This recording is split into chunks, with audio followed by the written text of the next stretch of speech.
ਕਿਸੇ ਵਜ਼ੀਰ ਦੀ ਕਿਸੇ ਰਾਜੇ ਦੀ ਪਰਵਾਹ ਨਹੀਂ ਕਰਨੀ ਭਾਵੇਂ ਕਿੱਡਾ ਵੀ ਵੱਡੇ ਤੋਂ ਵੱਡਾ ਹੋਵੇ ਗੁਰਮਤ ਦਾ ਤਿਆਗ ਕਦੇ ਨਹੀਂ ਕਰਨਾ ਇਹ ਆਪਣੇ ਵਿੱਚ ਦ੍ਰਿੜਤਾ ਹੋਣੀ ਅਤਿਅੰਤ ਜ਼ਰੂਰੀ ਹੈ Waheguru Ji Ka Khalsa, Waheguru Ji Ki Fateh. Welcome back to another episode of Faultlines.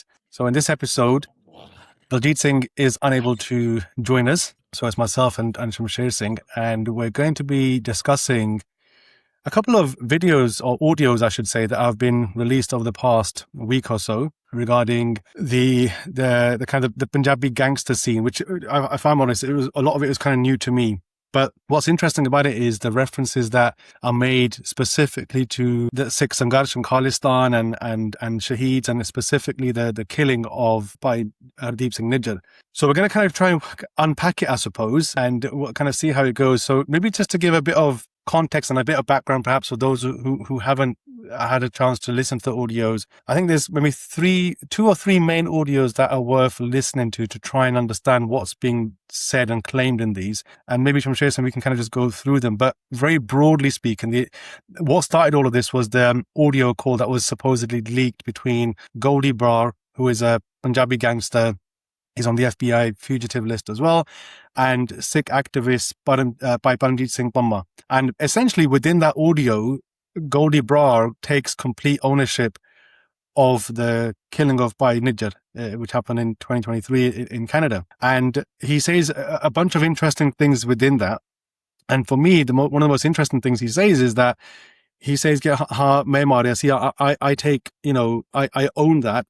But my reasons for doing so are perhaps not what are being, discussed or suggested. So maybe let's get into that, and maybe if you want to give your kind of views on it to begin with. Yeah, I mean, the audios definitely were interesting listening, and I mean, the thing is with these types of conversations, the back and forth that's happening between Goldy Brar and Arsh, Dalla, it's really difficult to what to believe and who to believe, right? They make claims against each other, and then we'll get into the stuff that I've looked into about Arsh Dalla's background and what he's wanted for, etc. But yeah, like you're saying, the fact that Goldy Brar accepts that he was the one who is responsible. I don't think it was him himself. I think, it was members of his gang that were responsible for attacking, shooting, and then killing Shaheed by Hardeep Singh. That's, I think, is a massive revelation that's come out in the public. And he kind of breaks down, his reasoning, like you're saying, why he did this. He was aligned with another gangster called Lawrence Bishnoi, and he's, says that he had a falling out with Lawrence Bishnoi because Lawrence Bishnoi started working for the Indian government, and he doesn't want to work for the Indian government. And he was saying his reasons for, partaking in this assassination were personal, that it was, he had grievances with Bhai Hardeep Singh and, people that Bhai Hardeep Singh was supporting, namely Arsh Dalla. And that's why he, participated. And he doesn't deny the involvement of Lawrence Bishnoi. He just says, Lawrence Bishnoi's motives were his own. And I think from that recording, I think that it was Goldy Brar who released that recording, because his audio is quite clear, and the person he's speaking to, Paramjit Singh Pamma, it sounds like he's on speakerphone. So the motives behind releasing that audio are interesting. I think one of the key kind of dynamics here between Arsh Dalla and Goldy Brar is both of them are claiming to be like Wafadar of the Panth, and give props to the Khalistan struggle.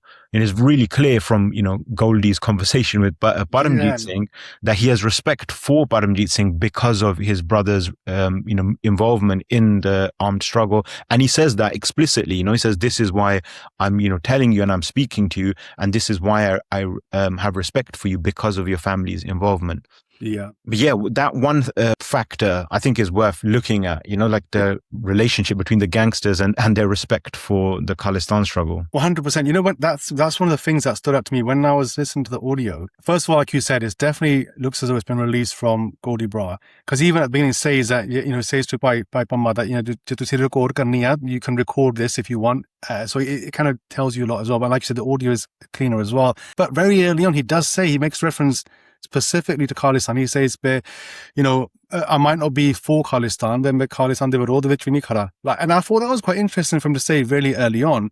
And then, multiple references he makes to the fact that this was a Nijjar, a personal grievance that he had, like you've said. And you've mentioned Arsh, Dalla there. So for those of you who are hearing this name for the first time, so he is the opposite side. And these are two essential gangs. So you've got on one hand Arsh, Dalla and kind of his gang, and you've got Goldy Brar, who's had a previous association with Lawrence Bishnoi, who now obviously he says that they've kind of broken ties because of the reasons that you've mentioned. But yeah, that was super interesting. And in the response, so that this is like an hour conversation that goes back and forth between Goldy Brar and by Paramjit Pamma.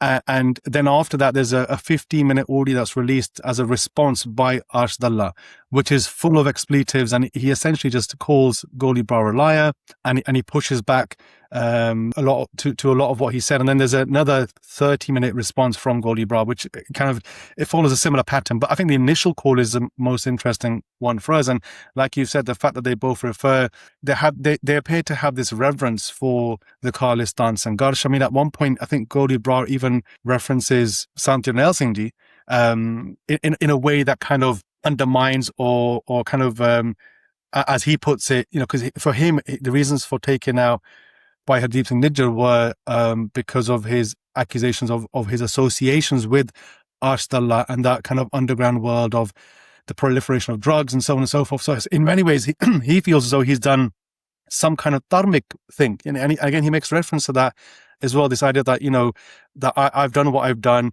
And, I take full responsibility for it because of perhaps some sort of moral conscience that he has. But equally, he also says, don't associate me with the state.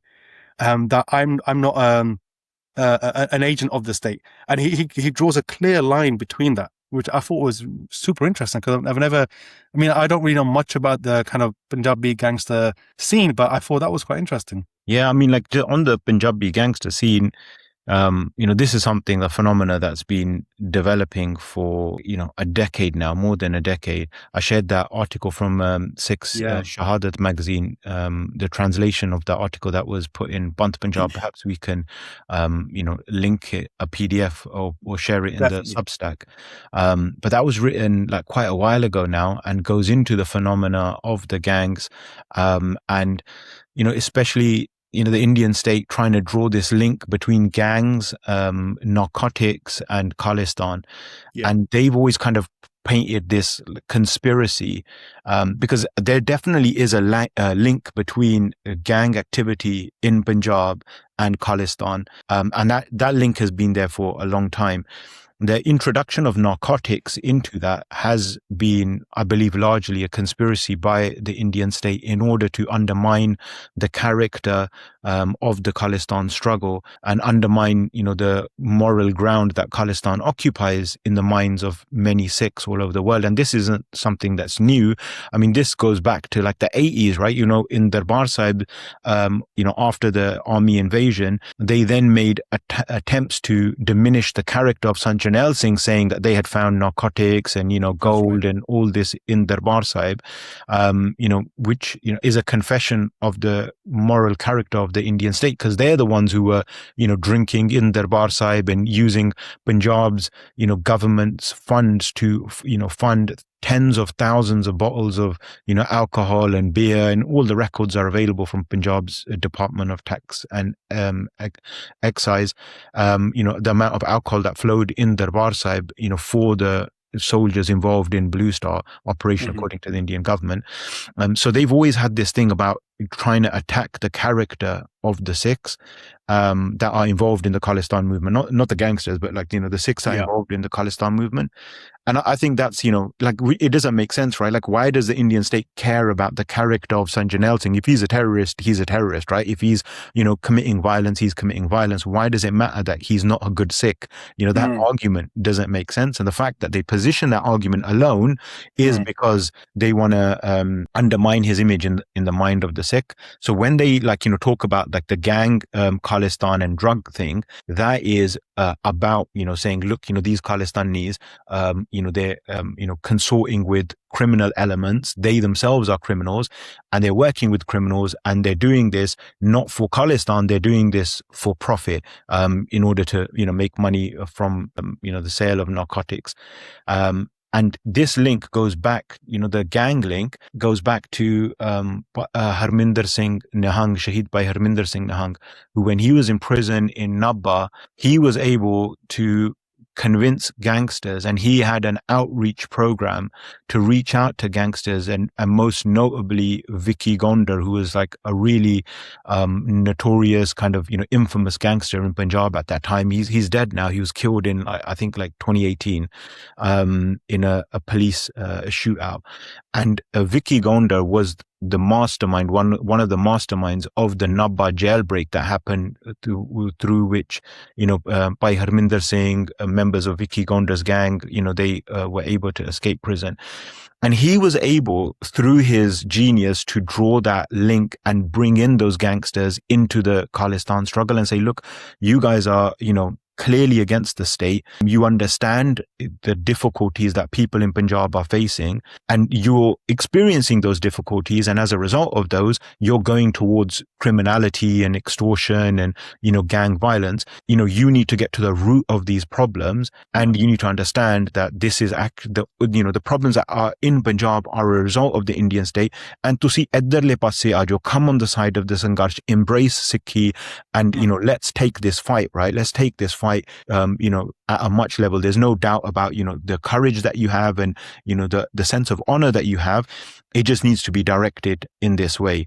And I think Harminder Singh making those links, and bringing in, gangsters into this side, I think that's kind of like where this phenomena begins. And now like Goldy Brar and Arsh Dalla linked to various different Jathebandiyan that we can get into. Yeah. I think, I'm sure like Baljeet Singh's mentioned this before as well. Even during like the 80s, like he's made reference to when Sant Janel Singh, for example, when he first encounters Bhai Sukha Jinda, or specifically maybe Bhai Jinda, and he perhaps was not, maybe gangsterism wasn't perhaps what it is now in terms of organized crime and extortion and all the rest of it. But and Bhai Baljeet Singh speaks about this in an article, that laraku punna, like this idea of like, mischief or getting up to no good. And that was another example of where he was able to kind of bring them towards this, to highlight how these conditions are real. Because even like Goldy Brar makes reference to the fact that, no one knows my upbringing. We went through poverty and, had a very harsh upbringing, which is why I do what I do. But, what you've just said there, Sikhs were able to name that and give it the wider context that was required. And just on the article as well, you mentioned the fact that it was published in English, that particular interview that gives. So it was in the 2022 Sikh Shahadat interview, and then it was published in Panjab, which we'll definitely link in this link as well. But he also, within that, Bhai Baljeet Singh makes reference to the shooting of Sidhu Moosewala, which is something which Goldy Brar claims as well, right? And again, he makes reference to that since then. And it does get quite murky, because he alleges that Sidhu Moosewala, essentially, his manager was associated with a rival gang, and he was becoming a problem, and essentially that's why he then ordered the hit, and he was then taken out as well. So it's quite complex when you kind of start peeling back those initial layers. Yeah, definitely. And like, whether to what extent Goldy Brar is being utilized by the Indian state, to achieve their objectives, or maybe, he has the same enemy as the Indian state, and, those kind of, points align, and the Indian state is able to take advantage of it. But it's very clear from like, obviously the killing of Sidhu Moosewala, the assassination of Bhai Hardeep Singh, the beneficiary of those actions is clearly the Indian state, the one that stands to gain the most from those actions. factions. But interestingly, like, with Lawrence Bishnoi and, like, the Goldy Brar, when they were against Sidhu Moosewala, and, all of this, like, stuff over ego, essentially, and support over different, akhare in Punjab, and, advertising and all the rest of it, that results in Goldy Brar's involvement in Sidhu Moosewala's killing.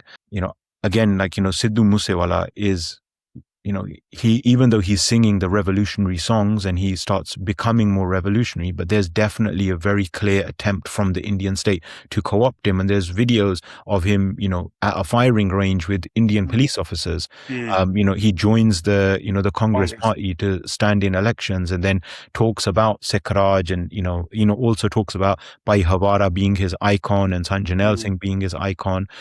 So it gets, like, messy because the politics isn't clear. And I think with the gangsters, their politics is a bit more clearer because there's more potential for rebellion there. So I think, the Indian state and, Khalistan Jathebandiyan are both interested in diverting their attention and their resources and their networks for their own benefit. And, if the Khalistan Jathebandiyan are doing this, then it shows that, they understand the landscape and they're able to maneuver, factions and forces in order to carry out their own objectives and utilize the network of the gangsters. In that call, Goldy Brar is upset that, Bhai Hardeep Singh Nijjar was allegedly supplying weapons to Arsh Singh. Then those weapons were used, for, carrying out assassinations of enemies of the Panth, and also Goldy Brar's family members. That's what we get from the conversation. Yeah. And interestingly, like, Paramjit Singh Pamma doesn't deny those allegations that Goldy Brar makes. He doesn't really push back against them either. And then what he does is he kind of tries to, defend it, or, like, kind of, like, differentiate and say, look, if weapons were supplied to Arshdeep and they were used, for their, the purpose they were not intended for, then, Hardeep Singh isn't to blame for that. That's just on Arshdeep. And then Goldy Brar's making this case of, there's 5 people going to carry out an assassination in a car, and they all have different motives. And, Lawrence's motive could be, getting support from the Indian government. But my motive was, it's pure and simple revenge. And they don't seem to be understanding, that they're both making the same argument essentially with each other. At one point, it definitely does become very circular, and there's a point in that audio exchange, maybe about 20 minutes in, where Goldy Brar seemingly gets very fed up and essentially calls a tout or an agent, and that offends by Paramjit Pamma, and then there's a bit of back and forth. But then, in a roundabout way, they kind of come to this a similar kind of grounding, whereby this, I think it ends with Pamma saying that, you've raised some interesting points. I'll go ahead and do my own investigation, and I think after all of it, my understanding of it is that it's quite amicable, fairly civilized. There isn't really much swearing, anything like that, and they're trying to get to the gist of what these two different standpoints are, or viewpoints are. And maybe you can go into a bit more about the response that comes from maybe Arsh Dalla, and perhaps the links with that. But I wanted to just very quickly spend a few minutes on the article that we've mentioned, because I think it's important. I made a few notes when I read it, and I think one of the most important kind of things that sticks out from Mandeep Singh's analysis is how he frames violence, and how the Panjabi, or even the Sikh within Punjab, views violence. And he speaks about how, again, earlier I mentioned Laraku Punna, this kind of human capacity to fight or to stand up for what you deem to be right. And I think Punjabi, there's definitely that within the Punjabi culture, most definitely within the Sikh culture, obviously. And he argues that, this kind of this aggression that we see that displayed through, like, gang warfare and what have you, doesn't necessarily always start from an immoral standing, which is interesting because obviously in this audio, Goldy Brar continuously makes reference to some kind of, like, moral consciousness that he has, some kind of ethical code even. The fact that he is obviously a gangster and he's done all these things and he owns that. But for him, there's a certain line. Again, this is what he says in the audio. We don't know what his intentions are, but there seems to be a line where if there is the proliferation of chitta, as he names it, if drugs are being proliferated through Punjab, that for him is where he draws the line. And then he says that, and again, on this kind of side by side with that, he makes his point about the fact that the dharmic side of things is separate. The panth is a separate. I have no issues there. And again, multiple times he says, I'm not an agent of the state. This is just a personal issue between two different gangs. So that I thought that was quite interesting. And then Bhai Singh also speaks about Homme as well, and he brings in the Panjabi guard, and essentially these are the things that are driving a lot of these gangsters. And so that differentiation between like violence for the sake of violence, perhaps what we could associate with the state, and he's not trying to justify the gangs, but he's given their actions context, which is really important within all of this. And then he talks about why people become gangsters, and I think you kind of alluded to it already. Primarily, it's because of the environments and conditions that are made by the state. And we know of Punjab. I mean, we've been speaking about Punjab over the years about from the perspective of the policies that the central government inflict upon Punjab, and how that economically, politically, socially drains Punjab of a lot of things. But it's within that milieu, within that environment, that these groups emerge. And over the past maybe decade, 2 decades, they've only been more empowered, and they've become more organized, more powerful. Their reach now is global. So I think the way that's really worth reading, because he frames it really well and gives it really good context. Yeah, no, definitely. And then there's that question, that's put to by Mandeep Singh in the article about how the, infamous gangsters name Sant Janelle Singh as their inspiration. And even Lawrence Bishnoi, right? Like there's that picture of him, even though he's, aligned with the state now very clearly, where I think even at that time he was as well, where he wears this image of Sant Janelle Singh on a t-shirt. That's right. And I think it's just, it's become like, Sant Janelle Singh's become, this rebellious figure almost, whose politics is stripped away. And, Mandeep Singh's, asked, about, the gangsters naming Sant Janelle Singh as their inspiration. And then he says, just because they, are naming him as their inspiration doesn't mean that they have adopted Sanchi as their genuine source of inspiration, because their life was completely different, and they're, fighting, a completely different struggle that's aimed at maintaining our sovereignty and the uniqueness of the Khalsa, and, they're fighting against tyrants. They're fighting for a completely different thing. So there's a difference between, just saying someone's your icon and actually adopting their, their principles. And then, the other thing that goes hand in hand with the gangsters, especially a few years ago and now, is like the rise of police violence against youth in Punjab in the name of suppressing gangs and gangsters, which, doesn't have its intended effect of terrifying, the populace. It actually drives more youth into that type of culture anyway. Just on that point that Mandeep Singh makes regards to Sanchi, it just reminded me when you were speaking there, the way he frames it is he says that essentially these gangsters, they see Sant Janelle Singh perhaps as an icon, but they only take one aspect of what Sanchi was about, and that primarily is that kind of that violence, right? Or that ability to stand up, that spirit of resistance and rebellion. Like you said, he's this icon of rebellion, but they disassociate essentially the wider aspect or part of who Sanchi was with regards to Gurmat. So, Bhai Mandeep Singh says that, if you have issues with the state, or if you have concerns about Punjab and what's happening to Punjab, become Gurmukh, embody all of it. Don't just strip one identity of Sant Janelle Singh to basically further your cause. And that's where that analysis of the Panjabi guard and Gurmat comes in, and he goes in really strong within that. Yeah, definitely. And that's like essentially, like Harminder Singh, Nihang, what they see, the potential that they see in the gangsters. And that's, that's not unique to the Sikh struggle either.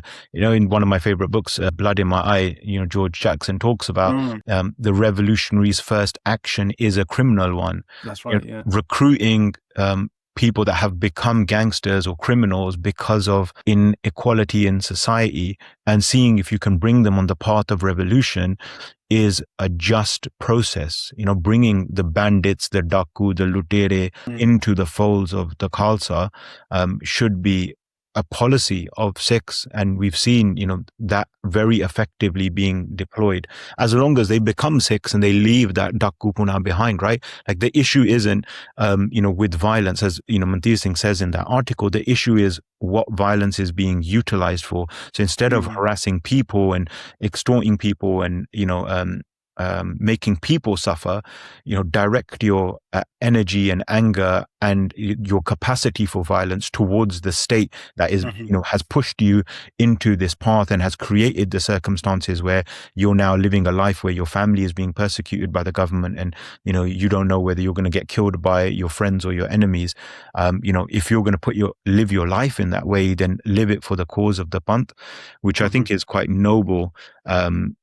Yeah, 100%. It kind of is that point about criminality isn't necessarily what's, ethical or moral always. It's a lot of it's driven by, legality, which is ultimately tied to the state and power. And it reminds me of like our 18th century Itihas, where, we idolize and celebrate these Gursikhs who, for those times, in the eyes of the Mughal regime, were criminals, right? Those who would like loot and plunder.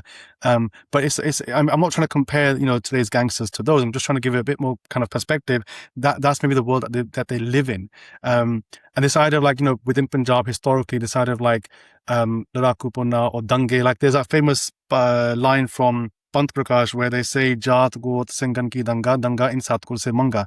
And I think that's another reference perhaps for us where the Sikh way of life can take someone wherever they may be in their world and give them that moral and ethical and spiritual grounding that comes with Gurmat, and show them how their issues might not necessarily be wrong in terms of what they've identified. It's just the methods that they're adopting and who they're standing against and what they're doing, that needs to shift.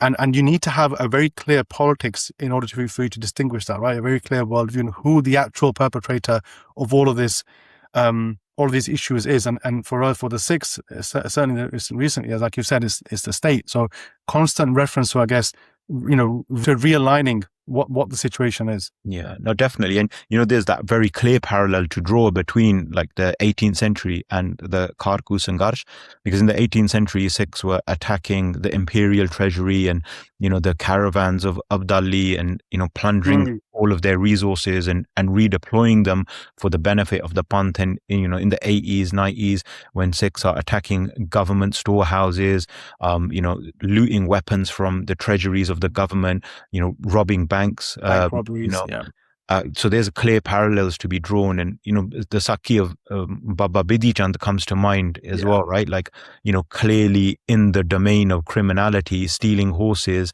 in the 18th century, even in the 19th century, it was a very serious offense. And that wasn't just in South Asia or in Punjab, it was across the world, wherever horses were, often punishable by death in many cultures. So stealing horses was like a capital offense. So Baba Bidhi Chand, is brought into the Sharan of Guru Sahib's Hazuri. And when the Mughal police, the Mughal, soldiers come into Guru's Darbar and look for a criminal, Satguru's response is, there's no criminals here, there's just Sangat here. So, that redemptive quality of Gurmat, taking the capacity of rebellion and the outlaw and redirecting it to serve the people instead of, harass the people is definitely something that needs to be further developed by, the Kharkhu Jathebandiyan that are seeking to recruit gangsters into their ranks. Yeah, that redemptive quality, it's a fine line, because again, Bhai Mantir Singh makes reference to that as well, like how the state is afraid of that as well. That the state isn't really concerned about the gangster per se. They're more afraid of the gangster that has the potential to understand what's going on. And then that boundary between like criminal violence and Sikh Jujaru, activism or actions then becomes, I think it's a fine line. And then he says that, he says it's the gangster who acquires a political panthic direction that is what they're afraid of. And I think, like, certainly in some aspects, in terms of what's been what's come to surface over the past week with regards to what's been said, that it's clearly on their minds. People like these, Goldy Brar and others, Arsh, like clearly at some level they understand that what the Panth is, what the Sangarsh is, and whilst they might not openly embrace it, they give it its due reverence. Yeah, definitely. There's a song that comes to mind that came out a few years ago called Ajdi Mandir, and that kind of encapsulates a lot of the area of this conversation, and we should definitely link it. But it says, essentially it's appealing to the mandir, which is like the Awaragardi youth that is on the path of being rebels without a cause type thing, and just associating in gangs, but not in a criminal sense. More is like a clique of Najwan, that they're occupying space in the villages of Panjab, and being ville and not really having a direction in life. And that song is about appealing to their sense of consciousness, anak and dignity, and saying, if you revere the Shaheeds, then draw inspiration from their struggle. So even if we look at like the gangsters in Punjab today, I think today where we are in like 2026 is definitely different from where the situation was even in like 2016, when Bhai Harminder Singh ji recruits Vicky Gonda, and breaks out of Nabba jail, in this like massively daring broad daylight assault essentially that takes place on the jail. Like they roll up there in jeeps, armed individuals, they fire shots, and they walk out of the jail, and that shows the radical capacity. And I think that's what really alerted the Indian government to this link exists, and the Sikhs are interested, the ones that are involved in the armed Jathebandiyan, they're interested in developing these links, and this is something that we definitely need to utilize for our own purposes and also restrict. So when you've got that type of environment, it's crazy to see how this whole thing is unfolding, and the energy of the Najwan being redirected into this path. Because even the point I was trying to make is like today's day and age is a bit different in terms of how organized the gangs are, and they have these international networks now going from Punjab into New Zealand, Canada, America, where they're running massive extortion networks. And there are obviously the gangs that do not have respect for the Sangarsh and are openly engaged in cross-border narcotics trade and people smuggling and all sorts of criminality that exploits people through drugs and through human trafficking. And then there are individuals like, Goldy Brar and Arsh, Dalla, who are kind of semi-prominent names in this world that, pay reverence to the armed struggle. But even then, with like this large network, international network of gangs that we have today, it pales in comparison to the capacity of the Jujarus of the 80s and 90s. They had international networks. They had access to firepower that these gangs can only dream of acquiring. And, this was one of the accusations, right? Like that Goldy Brar is making, is that, Arsh Dalla's gang was supplied with firepower through connections through the Khalistan, armed movement groups. So the Kharkus, like they had this massive capacity to organize across borders. They were going to Dara Adam Khail in Afghanistan and trafficking weapons across borders in trucks, and dressing up as Pathans and negotiating their own deals with arms manufacturers and suppliers, and bringing in assault weaponry into Punjab. And there's a point in the Kharku Sangarsh where the Kharkus completely outpower the police forces. It forces the police force in India, the Indian police forces, to modernize all of their equipment, to bring in, paramilitary units, because they were firing like, breech loading rifles, and the Kharkus were bringing in automatic weapons and, machine guns and rocket launchers into Punjab. That was completely altering the landscape. And this is why the Indian state found it so difficult, and they had to recruit the army into their counter-insurgency programs. So even today, with all of these kind of international networks of gangsters, their capacity for firearms and organizing is much less limited, and also their direction is self-serving entirely.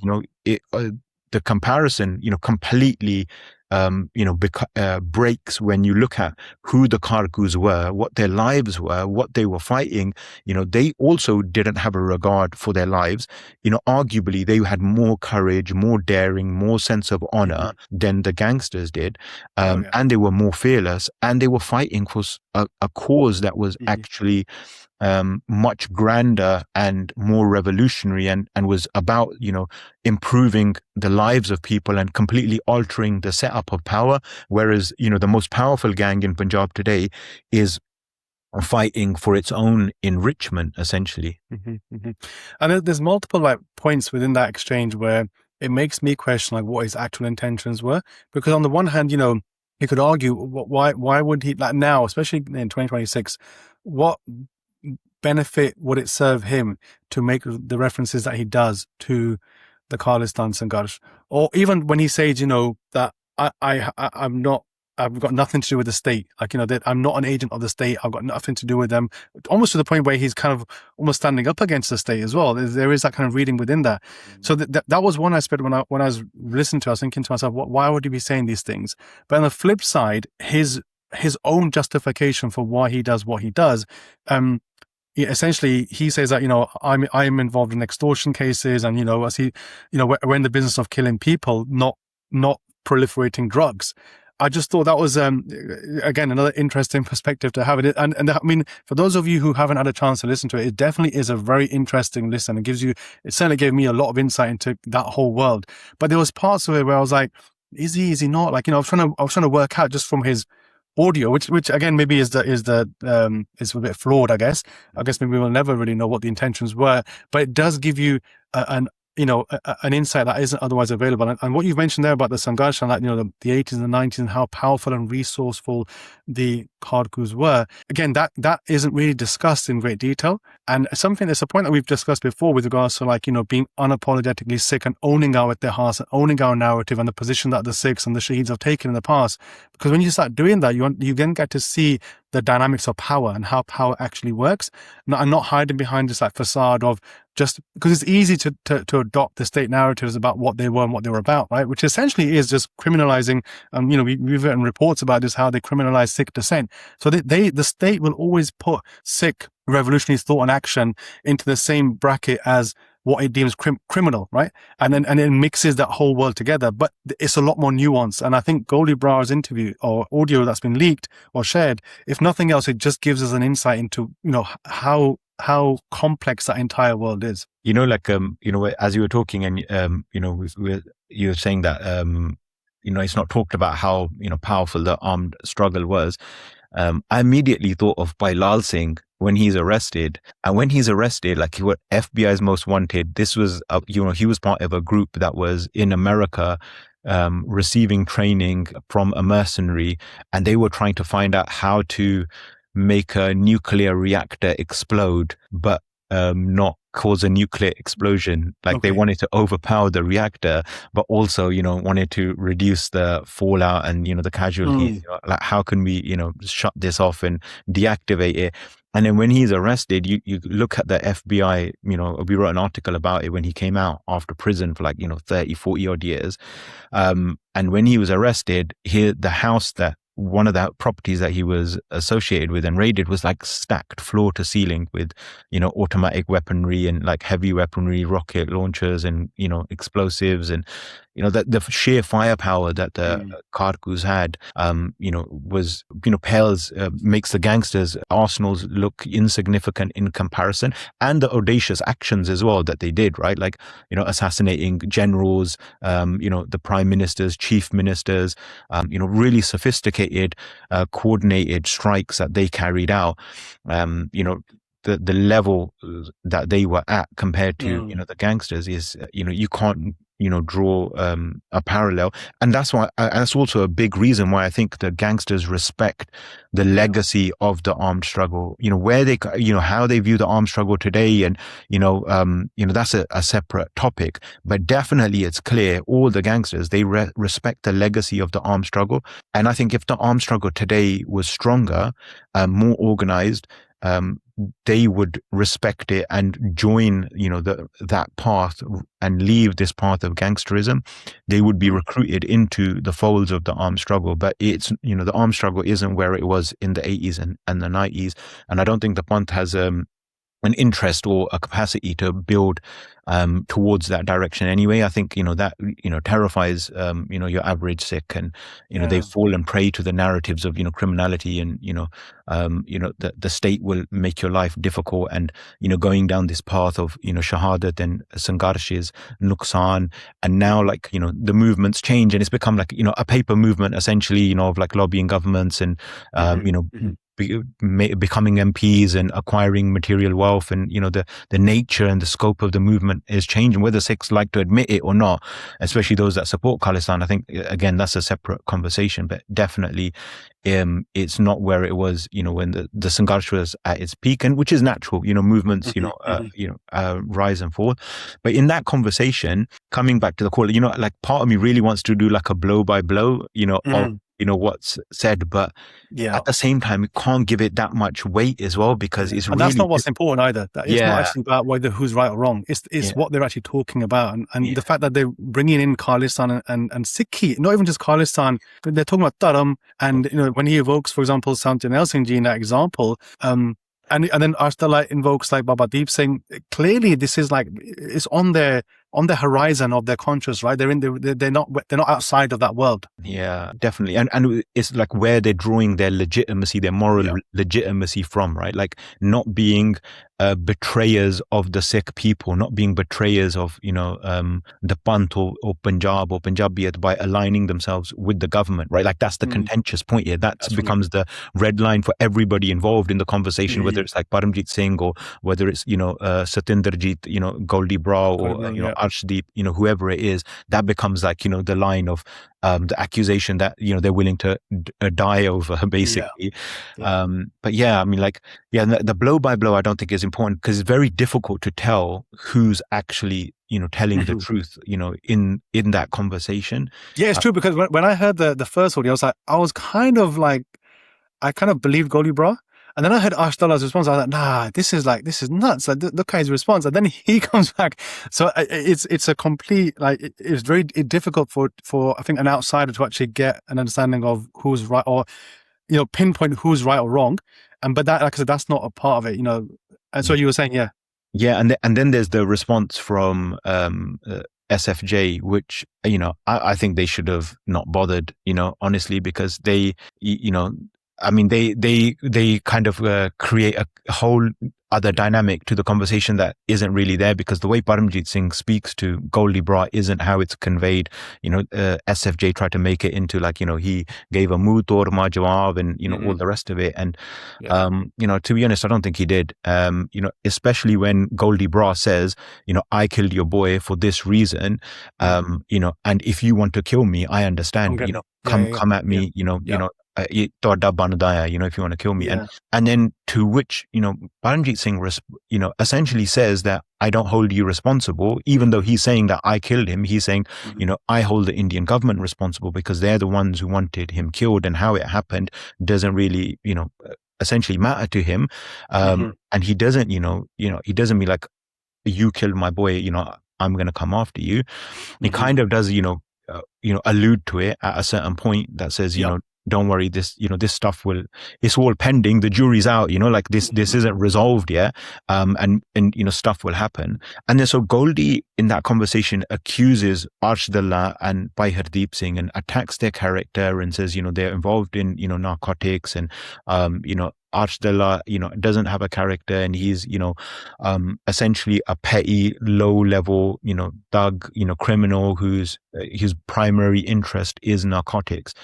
And then they mentioned the FIRs, right? Goldy Brar says, all your FIRs are, for drugs and blah, blah, blah. So I've heard of Arshdeep before, even before, this recording came out. Arshdeep has long been accused by the Indian media of being involved in the Khalistan struggle and being a supporter of the Khalistan Tiger Force, which is the Jathebandi that Bhai Hardeep Singh is linked to. And Goldy Brar and Lawrence Bishnoi are accused by the Indian media of being linked to Babbar Khalsa. And so they both, both these individuals are accused of the Indian media of being linked to various Khalistan Jathebandiyan. I went on the NIA's website and I was sharing the links in the group chat, right? Oh, by the way, so the browser I'm using for accessing that website is a privacy-focused browser. It's called Brave. And it alerted me that the NIA's website wants to save the data of me copying anything from their website and, wants to screen record my usage, essentially. So if anyone's, on that website, just be mindful that the Indian government is going to be monitoring all of your activity and who you're searching for. So I search for Arshdeep Singh Gill, and you guys can do this. That's, Arsh Dalla's name, and Satinderjeet Singh Brar is Goldy Brar's name. So on NIA's most wanted list, Arshdeep has 6 FIRs, which is a first information report. And a first information report is essentially somebody's made a complaint in a police station, and that could be, a victim, that could be a police officer themselves. And then based on that, an investigation is carried out. They might arrest people, and they'll conduct a police investigation, interview, and then they'll file a charge sheet, and then it'll go to court, and then the court will give the police like bail, give you bail into the police, or remand you into custody, depending on what the strength of the evidence is, and then formal trial will begin, and later on you'll be sentenced. That's how it's supposed to work, but obviously in India it doesn't work like that at all. You get an FIR, the police arrest you, they beat the crap out of you, they go arrest your family members, they go to the judge, fabricate evidence, the judge remands you into police custody where you're tortured and abused again, and you're made to sign false confessions. All sorts of stuff will happen, right? The police will go to the judge with a confession that's been produced whilst a prisoner has been in their custody, even though that such confessions are not admissible in Indian courts, but they will still, so the system is meant to work a certain way, but obviously it doesn't, especially in the cases of Sikh political prisoners, anybody who's associated with the Khalistan movement, and famously, Jaggi's words, Sikhan da kada itthe insaf hai, tonu pata hi hai, when he's being transported from court. So Arshdeep Singh Gill's NIA cases, there's 6 of them on the NIA website, and they are from like June 2021, October 2021, 2 from October 2021, and then August 22, Feb 24, and December 24. And they all paint the same picture, that he's involved in a gang, he's being directed by Hardeep Singh Nijjar, who's a member of the Khalistan Tiger Force, and he's being provided with weapons. And that's the first FIR in June 2021. That's what it kind of outlines under UAPA and the Indian Arms Act. And then in October 2021, it goes to that a Hindu priest is now being attacked, and Hardeep Singh Nijjar directed this attack, and Arshdeep is one of the accused on that FIR. And then in October 2021, it's Manor Lal, who's a Dera Ram Rahim follower, who's being accused of sex or being involved in Beadabi. He's attacked and killed, and that's directed by, again, Hardeep Singh Nijjar and the Khalistan Tiger Force, and Arshdeep is involved in that.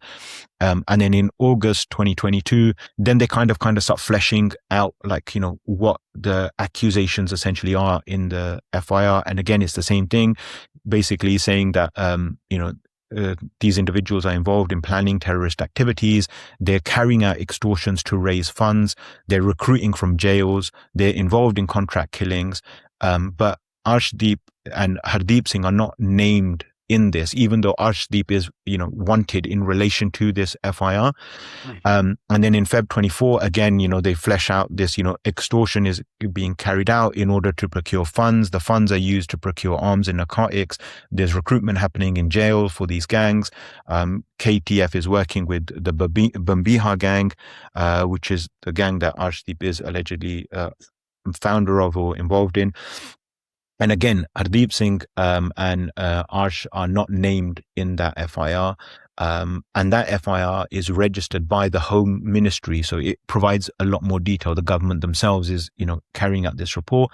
And then in December 2024, a KTF extortion of a hotel owner, and again, Bhai Hardeep Singh and Arsh Deep are not named in that FIR. So it kind of paints this picture that we're talking about of, a link between gangs and Khalistan Jathebandiyan, and obviously the government's going to call them terrorists, and obviously they're going to say they're involved in narcotics and extortion, and they're going to paint a picture that suits them. So that's very different to the picture that Goldy Brar paints, right, of Arshdeep, which says you're not involved in anything, tum kaum da koi kam nahi kita, which is an astonishing accusation to make for somebody who's involved in their own extortion and narcotics or whatever, right? And that's how he's saying you're essentially a worthless degenerate because you're not serving the Panth. So Arshdeep's FIRs under UAPA paint a completely different picture, but then SFJ going after Goldy in that way and not going after Arshdeep, even though Paramjit Singh doesn't go after Goldy Brar in that way, is interesting because at the end of the conversation, like you're saying, according to Paramjit Singh, the jury's out. He will go and investigate the alleged link between Arshdeep Singh and Bhai Hardeep Singh ji, and then they'll come back to each other. But then Arshdeep obviously replies, and then Goldy replies, and then Six for Justice reply, and Six for Justice go after Goldy and say you're a servant of the Indian government. Here's a picture of one of the accused in Bhai Hardeep Singh's assassination holding a stack of notes, and they're like, this is the smoking gun. And I don't know about how genuine that picture is, because it's quite difficult to tell. It's grainy. You can't see his hand, as Baljit Singh was saying, right? Like holding the stack of notes. I was thinking maybe there's like a band around the notes. Maybe he's holding the band. He's holding the unit, yeah. Yeah, so maybe that's why you can't see his hand or whatever. But yeah, I mean, it's messy between all of these individuals. And, for them to bring in Bhai Hardeep Singh in this way, who the Qaum has declared a Shaheed, and I don't understand what purpose that solves, and whether Goldy Brar is making this so-called revelation in order to for his own image, I guess, and you can't put that past these gangsters that they're interested in their image, and they're not Karku Surme, right? So our Surme weren't interested in their image, famously, by Anok Singh's Jeevani, where they write with their own hand, somebody who's even their enemies acknowledge that it asante pura, says mere koi kam likhan jog nahi hege, I feel ashamed holding a pen because I've done nothing that's worthy, for a surma like that, a Puran Gursik like that, to have that much nimrata, is completely different, right? Like we can't compare the two, and so you can't put it past. What I'm saying is you can't put it past like Goldy Brar or Arshdeep, that their motivation is purely their own. Yeah, it goes back to the point that Bhai Singh makes in the article that in the same way that perhaps the state tried to strip away, in the same way that these gangsters strip away one element of a particular aspect of Sanji or the wider Sangarsh, or even the Sikh Dharam, it's clear, I think, within this audio that he does that. And the fact that you've said that you've gone through the UAPA sheets, FIR reports, and there clearly are actions or allegations there that have been made of associating Arsh Dalla with that side of things. I was wanting to go back to one point you mentioned earlier. When you was Ranbir Singh, there were no FIRs for Satinderjeet Goldy Brar on the NIA's website. I don't know what that means. Right. And there's ways you can. I didn't have time to go in and different police districts and find correlate media articles to FIRs registered in certain police forces, and some of them have them online, some of them don't. But on the NIA's most wanted website, I searched for Goldy Brar, Satinderjeet. There were no FIRs registered for him. So clearly, the Indian state doesn't view Goldy Brar in the same way it's viewing Arshdeep. It's viewing Arshdeep as this alleged, as this criminal who has links with Khalistan, and he's therefore a national security threat. And Satinderjeet, it doesn't mention. So yeah, so the same thing when I was looking at the newspaper media outlets like the Tribune, the Hindu, the Times, and the Indian Express, exactly the same thing. So the language that they use to talk about Goldy Brar is more so about his extortion, the fact that he's a criminal. But with Arsh Dalla, the language they're using is that he's a Khalistani terrorist. So it kind of correlates with what you found on the NA website as well. The point I was going to say was earlier in that call, the initial audio that was released by Pamma and Goldie's exchange.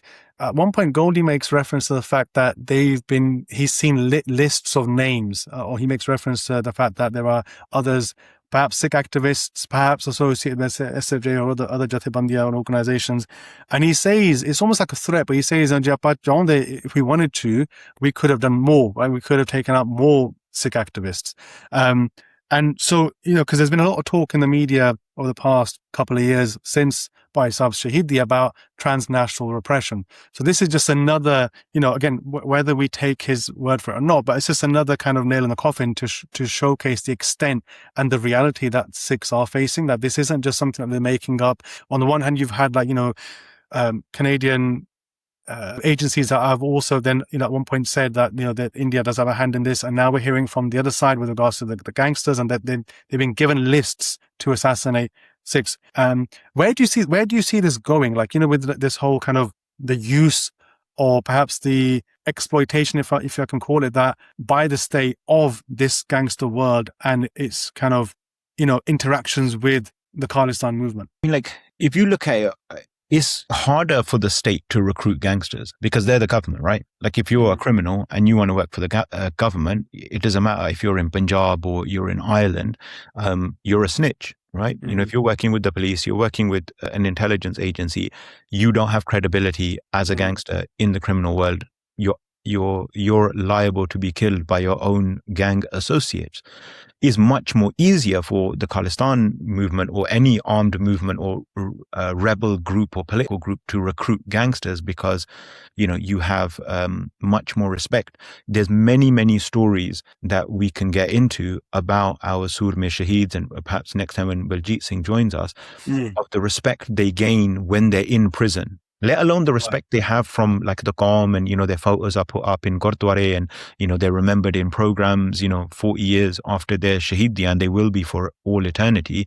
But when these Surme go to prisons, the respect that they get from people in prison, it shows the nature and the stature of serving your people. My dad was telling me when he was in prison here in the UK, that when he went inside, everyone wants to know, right? Like what you're in for, what you're in for. He said, he just kept to himself to himself. And, he made one friend in prison, and he told him, what he was in for. And, or should I say friend, I should say acquaintance that he made in prison. Ain't got no friends in prison. But yeah, he tells his acquaintance that he makes, in prison, that what he's in for. He then goes and tells other people, that this guy's in here for terrorist activities. And he's like, from that day, he's like, everyone just gave me so much respect, and he's like, he felt like, that respect was not deserved. It was the respect of, the Surme of the Sangarsh.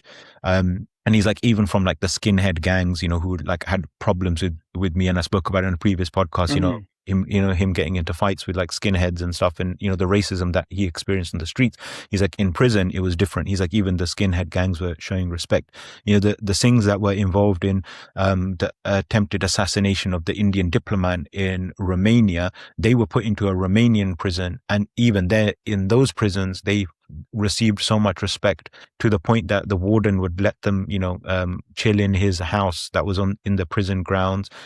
There's an article that I remember that I think the headline was "The Bad Boys of Burrell Jail." We can link it, or people can Google it. We should probably download that article as well. That talks about the Raj that Bhai Hawara and all of the Singhs had in jail. And again, Vicky Gondar, when they meet Bhai Harminder Singh Nahang in jail, the respect that they give to the Singhs.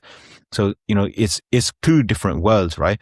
And I think if armed jathebandiyan in the Sikh Panth that are interested in Hathiarband Sangarsh, I think they're going to continue to recruit from, the gangsters of Punjab because it makes sense for them to do so for all of the reasons that we've outlined. And I think the same thing with the Indian state. They're going to continue to recruit gangsters and try to subvert them. And the thing is with the Khalistan Sangarsh, what you are offered is, the seva of your panth and to be honored as a Shaheed. The only thing the government can offer you is protection from your own people who are going to try to kill you and money. So, those individuals that will fall for those lalachan, there's probably many of them. The Indian state will recruit them and will try to use them in assassinations like we've seen with the assassination of Bhai Hardeep Singh. It's very clear that there was a Punjab-based gang network that was recruited and utilized for that assassination. I think it's really easy to accept as well, like, Goldy Brar's, alleged telling, or not alleged, but, the way he kind of narrates why this assassination happened, or this, revenge killing, according to Goldy Brar, right? Like why it happened, Hardeep Singh was, involved with Arsh and, he was giving him weapons and, they were involved in narcotics and, he says, they were doing drugs in the Gurdwara, which like, gira gire to gira hoya Sikh, would, do that type of thing in a Gurdwara, that doesn't make sense, like someone sitting in a Gurdwara, in a VIP room in a Gurdwara for like, 4 hours doing jitta. Like, that's just like, it doesn't make any sense. Somebody like, a gangster who clearly has a sense of dignity and self-respect, but anyway, like, I think it's really easy. It's easy work to, say, oh, this is why Hardeep Singh was killed because, he was on the wrong side of the gangs. Why would the Indian state kill him? Especially when there's an absence of, a justification for Bhai Hardeep Singh to be killed by the Indian state from the Sikhs that are interested in Khalistan and supportive of armed struggle. So if the story is, Bhai Hardeep Singh is involved in armed struggle in Punjab, is recruiting gangsters, is using the connections that he has to bring in sophisticated weaponry into Punjab, arming these gangsters. These gangsters are going into jail and recruiting more people into the gangs, and then they're using that capacity to target people that are committing beadabi, to target people that are working for the RSS, and generally causing mayhem and carnage in Punjab and in India in the name of Khalistan. It's very clear then why India would want to assassinate him. If that story is missing or that story is not being presented by Sikhs, then it's like, why was he killed? If he was just a victim of, senseless violence, then it's difficult to kind of understand. And, also, this is the same Bhai Hardeep Singh who is on a no-fly list by Canada, who's clearly the Canadian national security is interested in him as an individual, deem him enough of a threat to Canada's security that they ban him from getting on an aeroplane. They freeze his bank accounts. He's clearly under surveillance by, the police in Canada. And that's become one of the points, right, of, the contention that, if this individual was on your radar, then how is it that he was, killed in such a brazen way?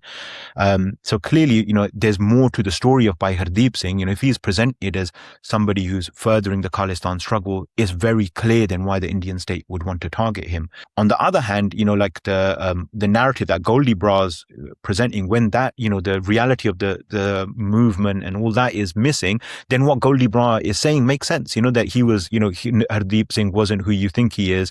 He was actually a bad person, and he was associated with bad people, and I killed him out of revenge because the bad people that, Hardeep Singh was associated with, killed my brother, and I'm upset over that. And therefore, I killed him. This isn't about Dharam. This isn't about anything. And that could just be Goldy Brar trying to justify to himself his own involvement. I think one of the accusations that's leveled at Goldy Brar, if Arshdeep is your enemy, why don't you go after your enemy? And even Paramjit Singh says that to him as well on the call, right? Like, why are you not going after the person that you want to go after? And Arshdeep in his retort says that to him as well, right? Saying like, I was here, I was there, where were your guys, right? Like, you come after me if you want, or give me a time and tell me when you want to, engage in a battle, then let's fight. But yeah, I think this thing is going to continue in this way. I think, the both sides, the Khalistan struggle and the Indian state are going to be interested in recruiting people. I think the Khalistan struggle is going to have way more success in recruiting gangsters and, so-called gangsters and criminals or whatever than the Indian state, because, you don't get to be a snitch, you get to serve your people. But yeah, I think India is going to continue to try to develop its networks and its links in order to carry out killings and assassinations of individuals it deems a threat to its security, especially those that are interested in developing the capacity of Sikhs to engage in armed struggle. You've made reference there to instances of Singhs in jail and gaining respect from other inmates. Someone listening to that might be like, well, is that something to be aspiring to? But, for me, it shows the dynamics of power and how the state gains a monopoly on legitimacy.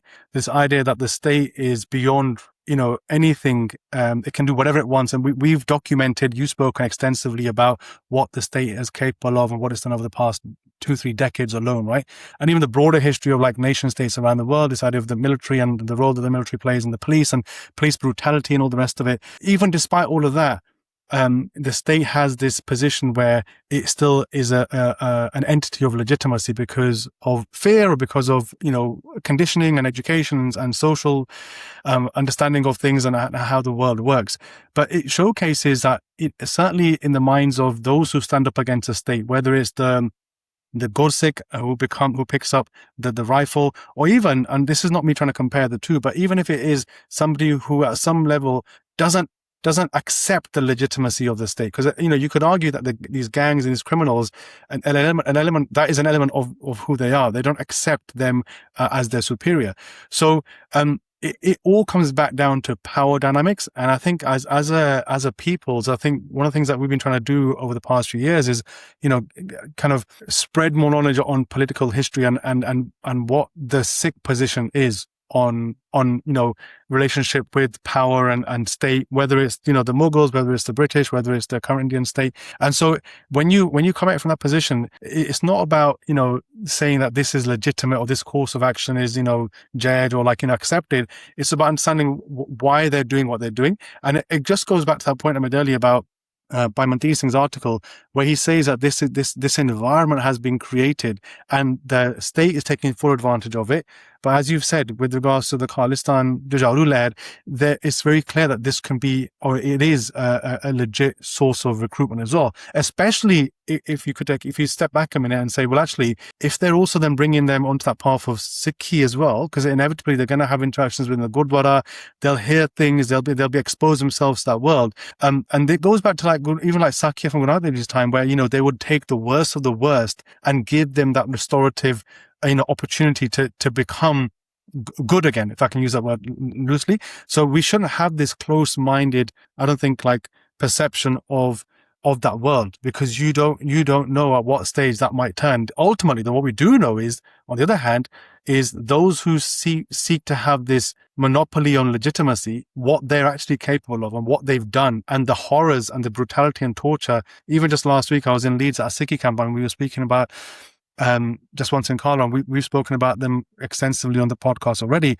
We know full well what the state is capable of and what they do and how they cement that how they continue to stay in power. So we have to just, I think, have a bit of open-mindedness about how the Sikhs are operating. And it isn't always this, clean or perfect world. We have this maybe sense of romanticism about how it once was, but it was never really that clean. There was always interactions within the underworld or the so-called, criminal elements of the world as well. Yeah. And, it's about understanding what the jail is in this conversation as well. It's really easy for us in our, that whole conversation, right? Goldy Brar and, Paramjit Singh and Arshdeep, right? Like in there, the legitimacy isn't the state, the legitimacy is the Sangarsh, the legitimacy is the Dharam, the legitimacy is from honor.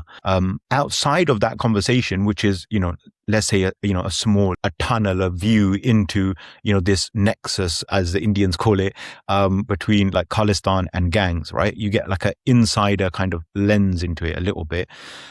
Outside of that, world, for the vast majority of the Sikh Panth, where does, like you're saying, the legitimacy come from? It comes from the state. It comes from, in our other podcasts we've spoken about, Guru Nanak is not in the White House. The legitimacy comes from proximity to power.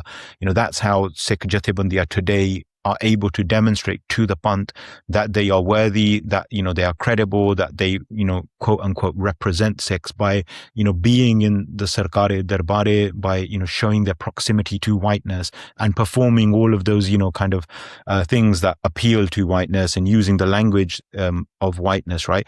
And rejecting and avoiding the language of the so-called criminal and the terrorist and the armed struggle and, all that kind of stuff. The jail to all of this is very, very important, because the jail in all of Sikh Ityas has been utilized in the same way that is being utilized today. The jail is introduced into Punjab by the British. And who's sent there? Who is the criminal? Who is the radical, the fundamentalist, or in today's day and age, the terrorist, the gangster, the criminal, is those that are rebellious towards the authority of the state. So whether it's Guru Ka Bagh, Morcha, Sakka, Nankana Sahib, the jails have been utilized by the authorities to put, people that are undesirable, unproductive, unwanted, unconforming into a space behind walls, enclosed from society. The jail also is a very important site for political formation. And we see that from Bhai Ranveer Singh, we see that from Bhai Fauja Singh, we see that from Jaswant Singh Khalra, who becomes politically educated in prison. Before then, he, in his own, view in his own life, he's trying to understand what's happening. He's being involved in different morche, different campaigns, but it's in jail when he meets, a Naxalite, a communist Sikh who is, who has like a political understanding, that then his politics becomes sharpened. Then he's like, whoa, what is this? And then when Bhai Jaswant Singh Khalra meets Sant Janel Singh, that journey of like rebellion and, political formation is, completed. And then you see this, with the Babbar Singhs, their encounters in jails and, how they were able to do parchar in jail up until, Shaheed Bhai Harminder Singh Ji recruiting gangsters. So the jail is a site of political formation. It's also a space where our parchar efforts should be directed. We had a really important conversation about what parchar is. Parchar, what we do today, parchar, it shows who we consider the most valuable human. So we do like the high street parchar to the liberal Gora to demonstrate that Sikhi is non-threatening and conformist and beneficial to society by giving langar, by giving, charity, and, we're, good citizens, model minorities. Parchar in jail is, something that, is outside of that, Bibba the kind of, conformist worldview. But clearly, parchar in jail would yield better results because these people already have a capacity for being rebellious. They already have a capacity for, standing up to authority, qualities that are required in a Sikh. So, taking them from that path of self-serving criminality into rebellion that challenges the authority of the state, going from the criminal to the terrorist, is a much more effective use of parchar, and I think more closely aligned with Sikh values than trying to create this kind of palatable image. And it also kind of creates a big upset as well in how we view the jail, right? In our Gane Tarmik Geet, we idolize Shahadat and the Fancy, we idolize jail de vich jana, like Singhs used to call going to prison the jail yatra, right? Like it was it was something that was accepted as being part and path of this struggle. If you're on this path, you're going to end up in prison. This path only leads to certain destination. It's, jail, it's death, right? It's, police custody, incarceration, the destruction of life and property, your home being lost, your family being impoverished, right? Like that's where this path of struggle goes. And I think because we've removed jail from the equation, we don't understand the rest of it. So, now we think that the path goes to parliament. We think the path goes to, the boardroom. We think the path goes to the courthouse, but not being in the docks, being the judge, right? Or being the lawyer, or the path goes ultimately to the United Nations. Like that's where, the supremacy of the path is, rather than, the Sangarshi view, which is the path goes, to death and destruction, but through Harmandir Sahib. It's always Samarpan to the Guru, and it goes into this different place. And I think, unless we understand what the jail is to that conversation, and like Vikram Digwa, I'm thinking of him in this conversation as well, right? 100%. Somebody who the Sikh Panth, denied and rejected in the UK, and I use those terms loosely, denied and rejected, denied his Sikhi, rejected his Shastar as being a Karpan, rejected him, because whiteness looked at him in this way, because he was accused of murdering a white person, and because of the way racism works and all the rest of it, like the motorway stuff that's happened recently. I don't know the ins and outs of it. I've just seen the headlines, but I know there was 4 white guys that were involved in driving the wrong way down the motorway, and they collided with a police car and they killed 2 police officers. So if that was 4 brown people, if that was 4 Muslims, there would be riots in this country. And it shows you that the white people in this country, they don't care about the death of people. What they care about is being able to target their frustration onto the body of a brown person. So, the same crime can be done by a white person, and the same crime can be done by a brown person. The reaction is completely different. And I think with, Digwa's case, it shows us, where we don't want Sikhi to go. We see the jail as the bad place, right? Like where, the criminal is sent and Sikhi has no job there. But really, that is a place where Sikhi can flourish in ways that in other spaces, it definitely cannot. Like Sikhi cannot flourish in parliament in a space where you have to swear an oath of allegiance to the crown, but it can flourish in prison in a way that it can't flourish in the United Nations, and it can't flourish in those spaces where Sikhi and the Khalsa have to enter into those spaces as the Faryadi, as the subordinate entity. But in jail, even though you're, under watch and you're a prisoner, you're not entering into that thing as a subordinate entity. You're entering into it as a rebellious entity that needs to be crushed and reformed. And as we see, in the way jails are utilized, the process itself is the punishment. Like in Jaggi's case, right? 10 years without a trial, without this whole thing moving forward, because the process itself is the punishment. The jail is the punishment. Being involved in the court process is the punishment to discipline the Sikh body so that it becomes conformist. So where Sikhi doesn't flourish becomes normal, and where Sikhi does flourish, that becomes alien and, a territory that we don't think about, Yeah, it's that whole restorative justice versus retributive, right? At the jail and these systems that exist today, whether you're talking about Jaggi in Punjab or Sikhs here or wherever, even outside of a Sikh perspective as well, or it's a context, our understanding of what nyaya and justice is a completely different one to what we're encountering.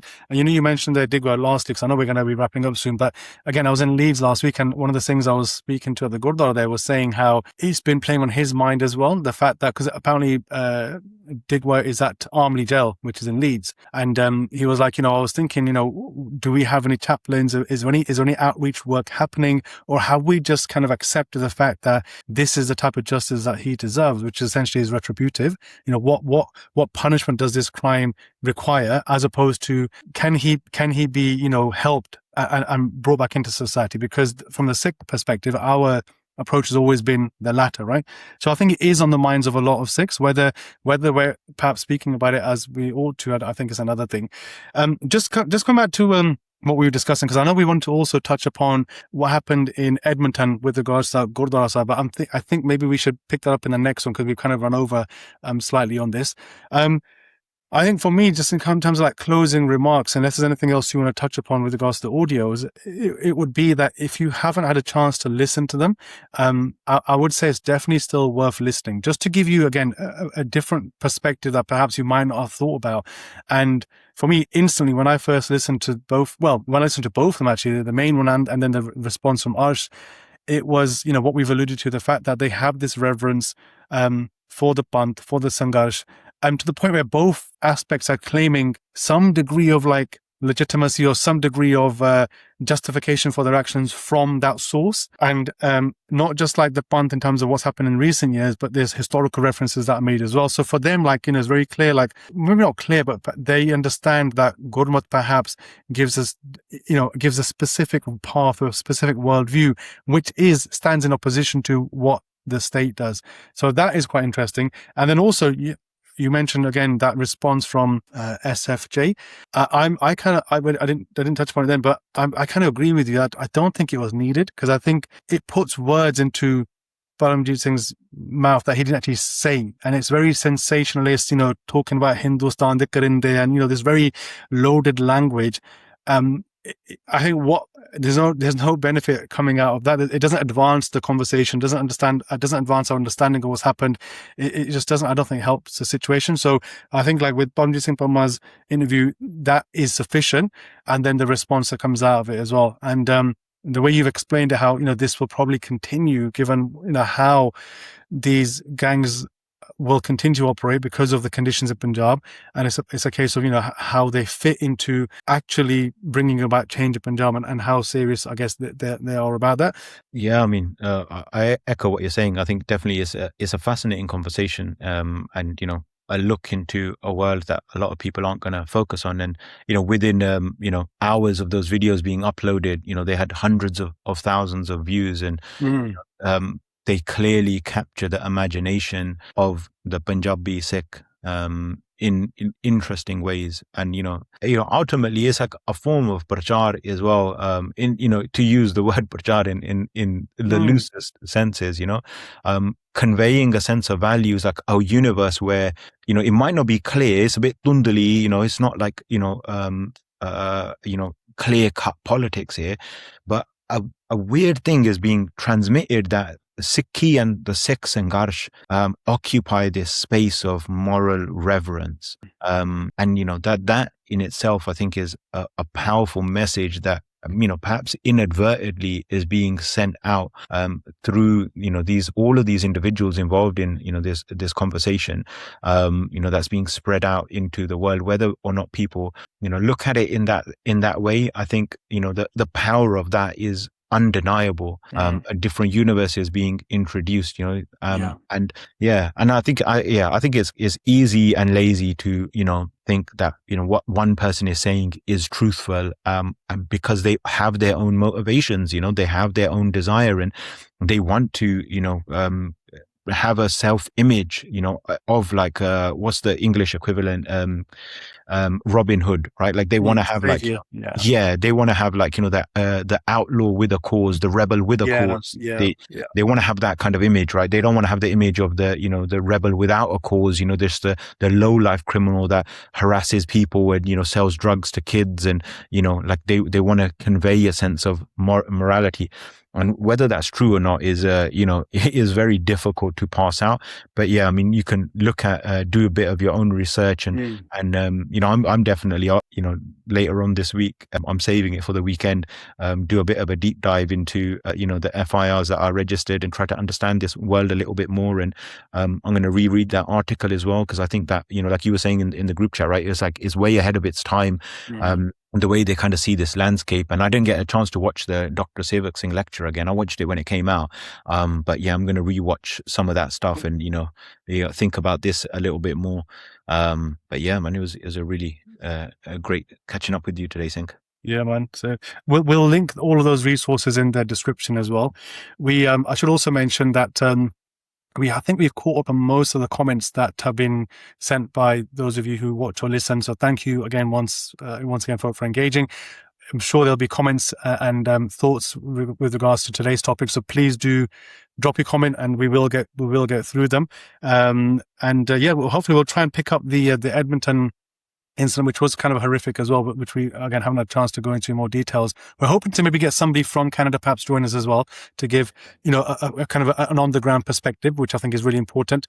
But yeah, maybe we leave this one here and then we'll pick it up next time. Yeah, definitely. It would be really good to get one of the Singhs from Edmonton onto the show and talk about it. And yeah, and some of the response I've seen from the Canadian Sikhs has actually been really, really great. Looking at racism and not looking at it as, I think if it happened in the UK, there would be, they want like police patrols outside the Gurdwara. That would be like the message being conveyed, not, remain diyar bar diyar, that this is, a larger dynamic of racist violence. But I will get into it on the next episode. 100%, man. Chalo. Okay ji, Waheguru ji ਕਾ ਖਾਲਸਾ। ਕਿਸੇ ਵਜ਼ੀਰ ਦੀ ਕਿਸੇ ਰਾਜ ਦੀ ਪਰਵਾਹ ਨਹੀਂ ਕਰਨੀ, ਭਾਵੇਂ ਕਿੱਡਾ ਵੀ ਵੱਡੇ ਤੋਂ ਵੱਡਾ ਹੋਵੇ, ਗੁਰਮਤ ਦਾ ਤਿਆਗ ਕਦੇ ਨਹੀਂ ਕਰੂੰਗਾ।